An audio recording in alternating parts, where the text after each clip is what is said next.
So here is a reminder. Our unwillingness or inability to understand something doesn't mean that the thing in question is impossible to understand. These setbacks to understanding it do not make it evil or bad, but simply another item we can set aside for further analysis at a later time. Simple, rote advice, but so often forgotten in the sea of information. And it's true. I mean, sometimes, Scott Adams was just talking today about his concept that he created called the confusopoly, where companies are so confusing with their services that you don't even know what you're paying for. Never mind, do you have the ability to, adequately compare them to a competitor and decide which service would be better for you, AT&T or Verizon, so on and so forth. So, he was talking about health insurance, but our unwillingness or inability to understand something doesn't mean that the thing in question is impossible to understand. So this goes for art as well. Sometimes you'll have music and somebody will tell me, they're like, how can you listen to that? How can you listen to that? You're just trying to be pretentious. This is unlistenable. And I say, no.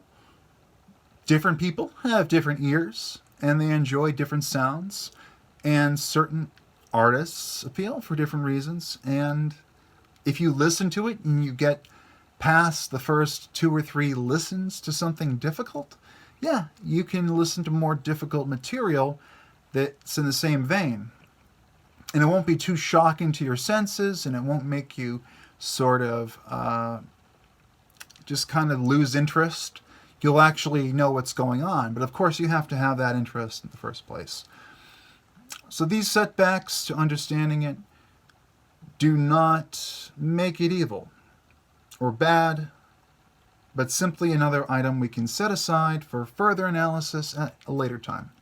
This is such obvious rote advice, very simple advice, but sometimes I like to just go on Twitter and put out information that somebody young, especially, or somebody that just wants a little bit of reason, just pure reason. It doesn't have to be complex or profound, and this is far from profound, but it needs to just have a sense of truth to it. And I guess you could call it strictly motivational.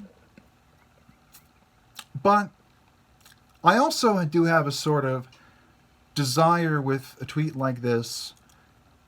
When I say it's so often forgotten in the sea of information, I do see people that cast aside things too easily. Like they'll go on with an ethos-based argument and they'll say, that person is X. They're part of this group or that group. Or they have this trait that I don't like.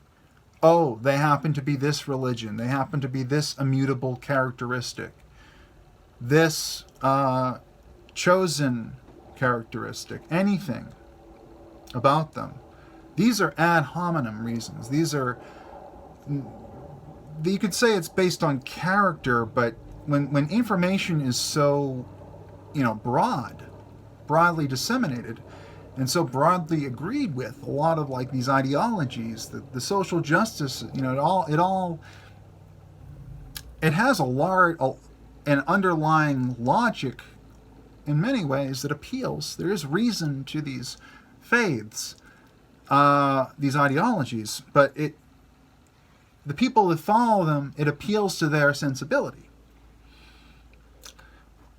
And if you don't understand where they're coming from, if you're not with them, if you're not already supporting it, and you're not willing to, allow for free speech to take its course, and you go out and you seek more information, you follow an epistemological course. Epistemological, is that right?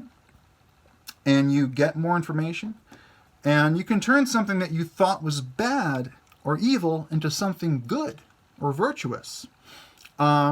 It's happened to me.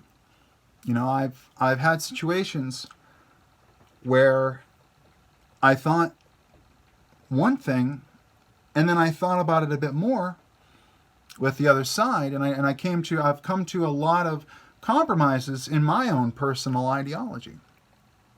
I have my libertarian views, but in terms of different policies and different considerations, I look at it, and I often have to just move the slider a little bit along the threshold, each of these two binary points on all these different dimensions and all these different issues. And that's where I fall on the globe, the political globe. Because when you have the political compass, it's almost too limiting. Like it's very, it's what it is a globe, an amorphous, just a blob. And like it's vibrating and it's trying to assign a label is just to ease communication. But we do have more than 7 billion different belief systems on this world. Very subtle differences and so on and so forth, but these are beliefs. They're not always the truth. Elements of them are the truth.